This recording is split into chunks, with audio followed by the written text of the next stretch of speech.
Asalaamu calaykum waraxmatullaahi wabarakaatu. Kusoo dhawaada barnaamijkeena ogaalka cilmiga. Barnaamijkan maanta waxaan kusoo qaadanaynaa faa'iidooyinka hurdada. Marka uu qofku habeenkii furaashka dhinaca dhigo ilaa inta uu hurdadaas kasoo toosayo, waxaa jirkiisa ka dhex dhaca shaqooyin fara badan.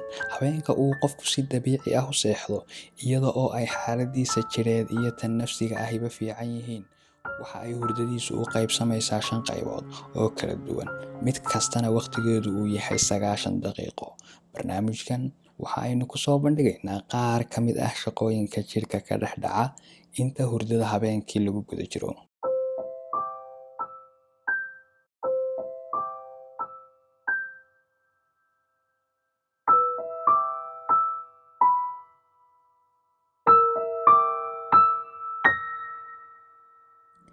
Inkasta oo qofka hurda marka jirkiisa la eego ay xubnihiisa iyo muruqyadiisa oo dhan ka muuqdaan dabacsanaan iyo kala daadsanaan badani, haddana waxaa cilmi ahaan la xaqiijiyey in qofku marka uu hurdo habeenkii ugu yaraan sameeyo 35 dhaqdhaqaaq. Marxaladaha kala duwan ee hurdada midbata ay ka dambayso ayay kasii qoto dheer tahay. Markasta oo uu qofku galo marxalad kasii qoto dheertii horena, waxa ay indhihiisu sameeyaan xarakaad degdeg ah, waxaana ay inta badan tilmaan u tahay in qofku galay marxaladii riyada.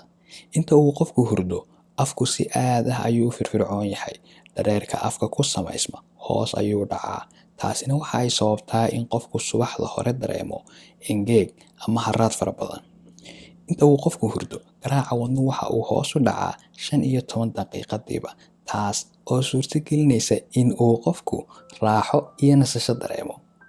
Waxaa hoos u dhaca heerkulka jirka, sidoo kalena waxaa yaraada heerka hormoonada sida caadiga ah sababa daalka iyo hurdo la'aanta, taas oo sababta in uu qofku xilliga hurdada isku arko xoogaa dhidid ah. Jirka ayaa u dagaalamaya inuu hoos u dhigo heerkulkiisa, waana ta sababta dhididka. Habeenkii oo dhan sidaas ayuu si tallaabo ah hoos ugu socdaa heerkulka jirku. 5 subaxnimo marka ay saacadu tahay, waxa uu heerkulka jirku kusoo noqdaa sidii caadiga ahayd. Waxaan ka wadaa markii uu qofku furaashka aadayay, heerkulka jirkiisu intii uu ahaa ayuu 5 subaxnimo kusoo noqdaa. Inta uu qofku hurdo, waxaa bata unugyada jirka ka shaqeeya wanaajinta iyo qurxinta maqaarka.